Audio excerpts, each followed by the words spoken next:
Bonjour à tous et bienvenue sur une nouvelle interview de Nous Entrepreneurs. Aujourd'hui, je reçois Thomas Brichard qui a fondé et qui dirige MexBrain. Bonjour Thomas, Bonjour Benjamin.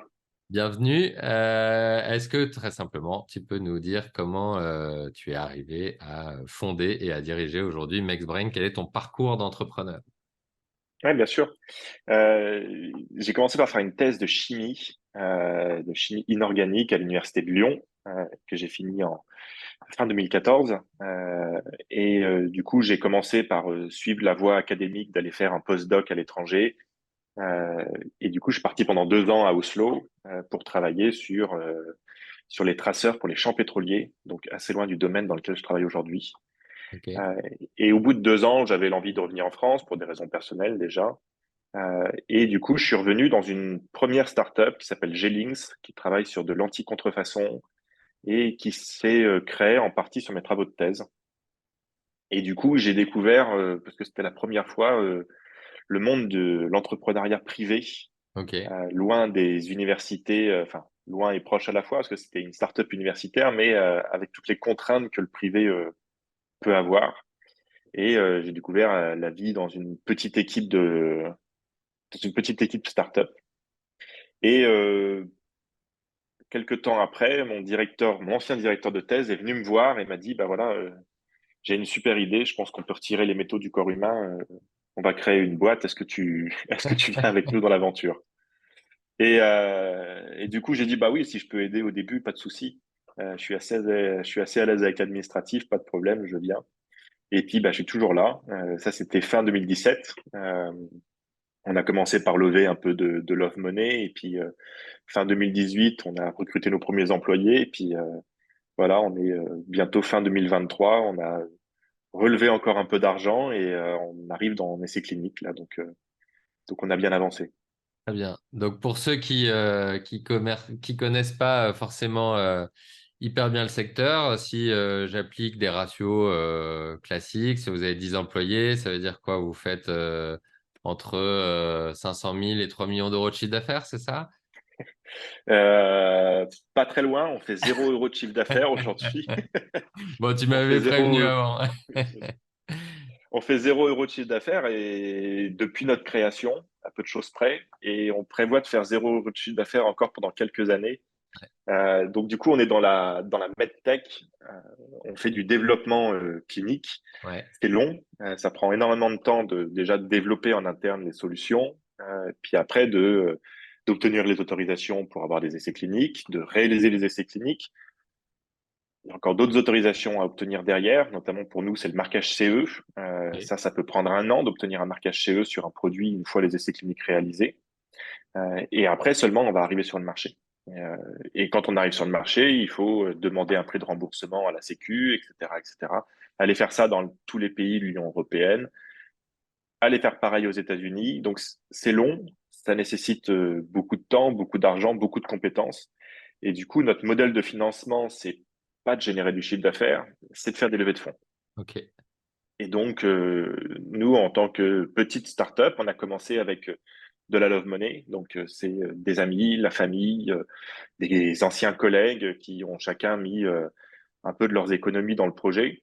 En mars 2021, on a fait notre première série A, donc première levée de fonds importante où on a levé 6 millions d'euros. Et l'idée de ces 6 millions d'euros, c'est que ça nous permette de faire nos premiers essais cliniques, montrer que la techno a un intérêt et arriver à un premier marquage CE sur une maladie rare. Et après, on verra pour la suite si soit on relève de l'argent, soit on est racheté par une société qui souhaiterait nous racheter, ou alors ce qu'on arrivera à générer comme chiffre d'affaires à ce moment-là nous suffira. Euh, pour l'instant, on ne sait pas encore où est-ce qu'on en sera. Ouais. C'est, c'est, c'est, c'est vraiment très différent du fonctionnement d'une entreprise classique, on va dire, et c'est ça qui est passionnant.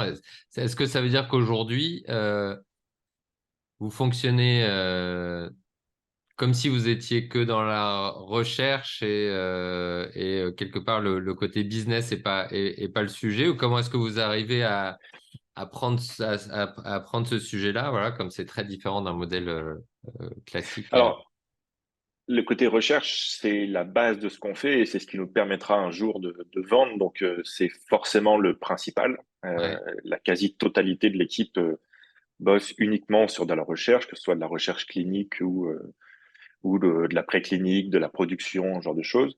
Mais on est obligé de travailler déjà sur le côté commercial. C'est un milieu où on n'arrivera pas à vendre si on ne se fait pas connaître avant. Donc, ouais, c'est important de commencer à développer ce côté-là. Et puis, il y a tout un aspect réglementaire qui vient avec le commercial, qui est très lourd pour des sociétés comme les nôtres.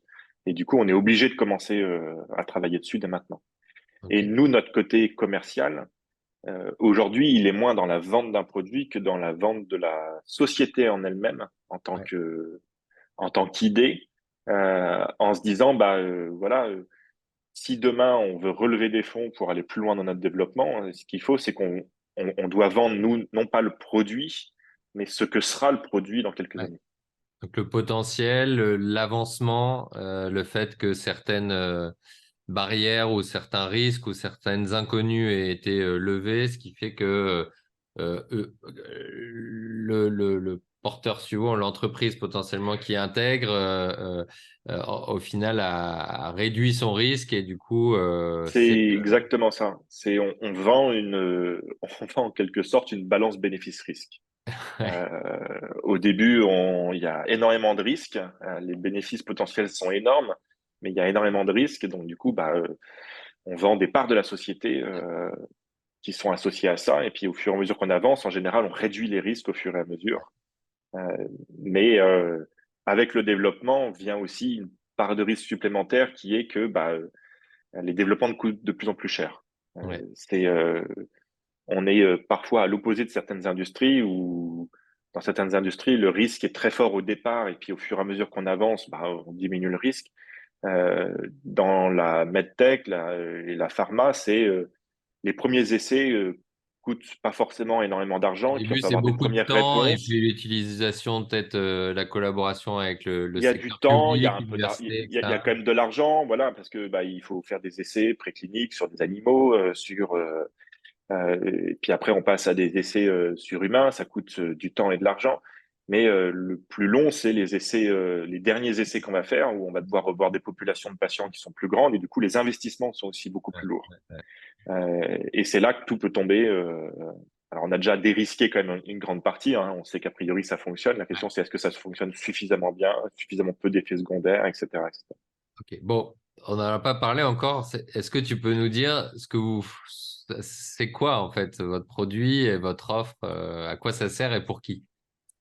Alors, notre offre, ça sert à retirer des métaux du corps humain. Euh, Ok. Vu comme On a des ça peut métaux, paraître ouais, étrange. à quoi ça sert d'ailleurs?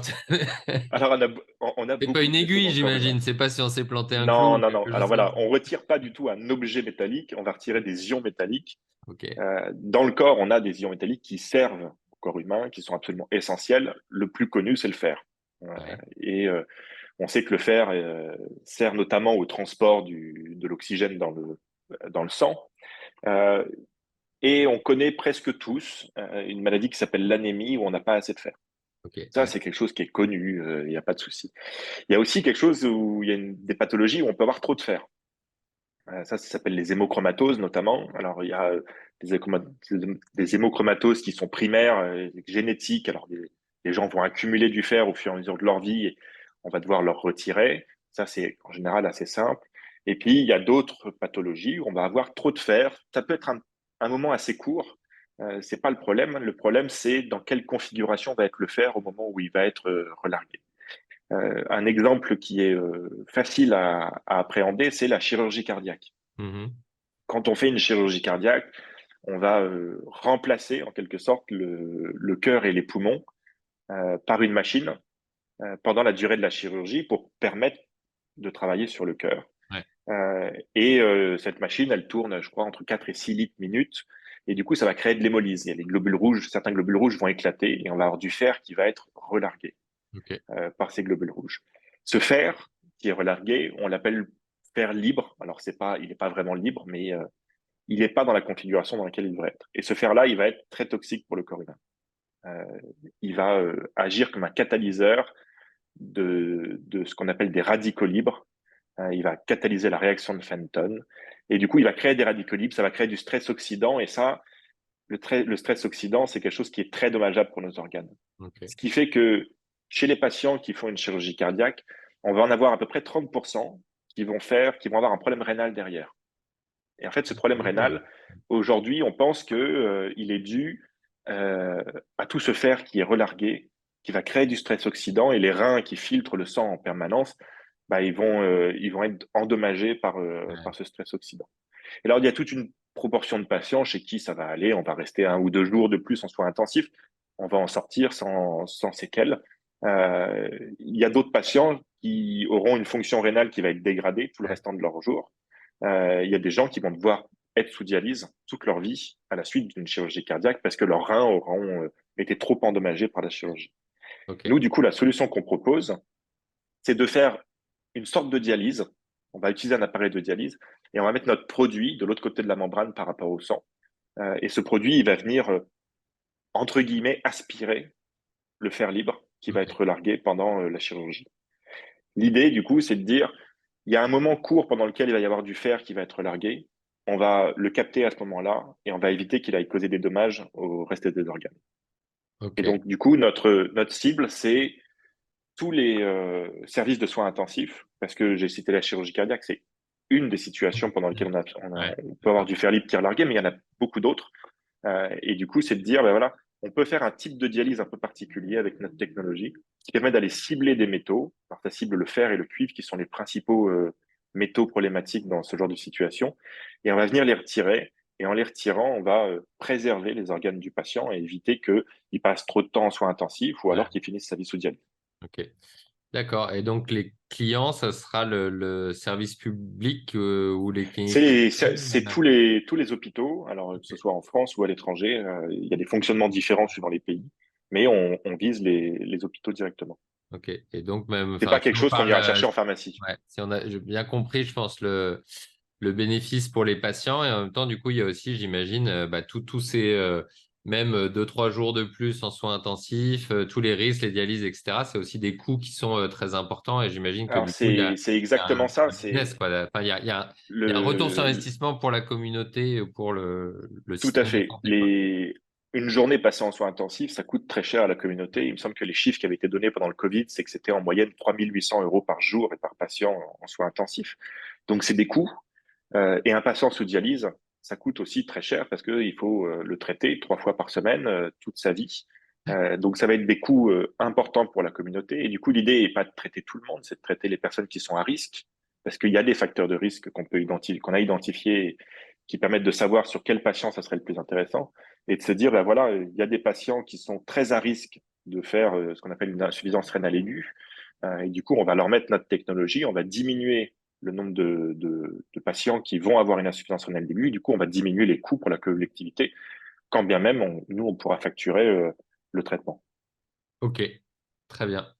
C'est clair, merci. Toi, en tant qu'entrepreneur, du coup, donc tu as, eu aussi une expérience salariée, puis là, du coup, tu diriges ton entreprise. Quel apprentissage tu pourrais avoir à partager? Alors moi, je n'étais pas destiné à être entrepreneur du tout. J'étais destiné à être chercheur académique. Ça faisait longtemps que j'y pensais. J'avais fait les études pour ça. Et puis, bah, ça recrute pas beaucoup dans l'académique. On le sait depuis quelques années.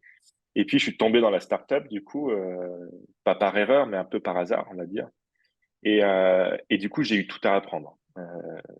Je dois avouer qu'avant, j'avais une connaissance assez limitée de la différence entre chiffre d'affaires et bénéfices, ce genre de choses, un peu comme tout le monde. Et puis, quand on est en thèse, on est ultra spécialisé dans notre domaine, mais tout le reste a tendance à passer un peu à la trappe. Et du coup, j'ai dû tout apprendre. Être chef d'entreprise, c'est apprendre, bah, il faut avoir des bases de compta, de RH, de propriété intellectuelle, parce que c'est ce qui fait la valeur de notre entreprise. Gérer le savoir-faire, gérer les employés, gérer tout ça, gérer les investisseurs, gérer un conseil d'administration. Et donc, du coup, il a fallu apprendre tout. Et je pense que ce que j'ai le plus appris, c'est apprendre à s'entourer. Et bah, du coup, on discute aujourd'hui, et c'est le métier que tu fais, mais Mais moi, c'est vraiment l'enseignement que j'en ai eu, c'est on peut pas être compétent partout. Ouais. S'il y a différents métiers, c'est aussi qu'il y a une raison. Euh, et on n'est pas juriste, donc il faut s'entourer d'un bon cabinet d'avocats. On n'est pas comptable, donc il faut s'entourer de gens dont c'est le métier. Et à chaque fois, je pense que c'est ça, en fait, c'est de se dire que au début, on a envie de tout faire tout seul, notamment parce qu'on se rend compte qu'il y a des choses qui coûtent cher et que on se dit, ah, c'est peut-être quelque chose que je peux faire moi-même.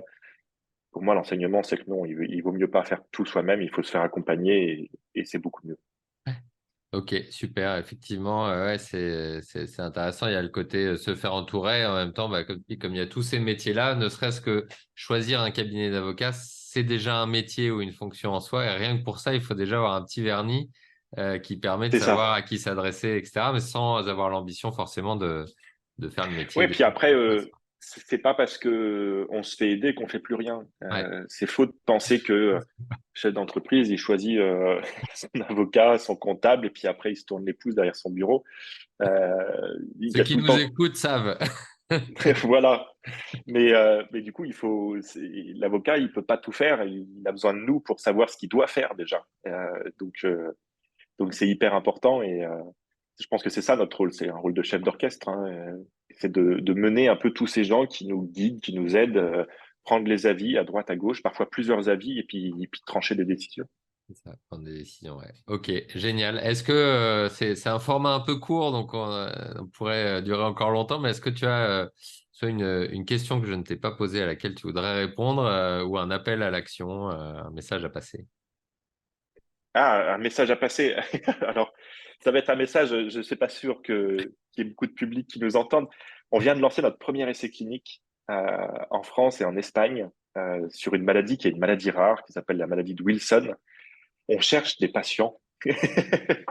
Si jamais vous connaissez quelqu'un autour de vous qui a la maladie de Wilson, euh, il n'hésite pas à nous contacter ou à contacter le médecin, son médecin référent. Euh, Toute notre techno, en fait, c'est d'aller retirer des métaux et c'est une maladie qui est basée sur le fait qu'on a trop de cuivre.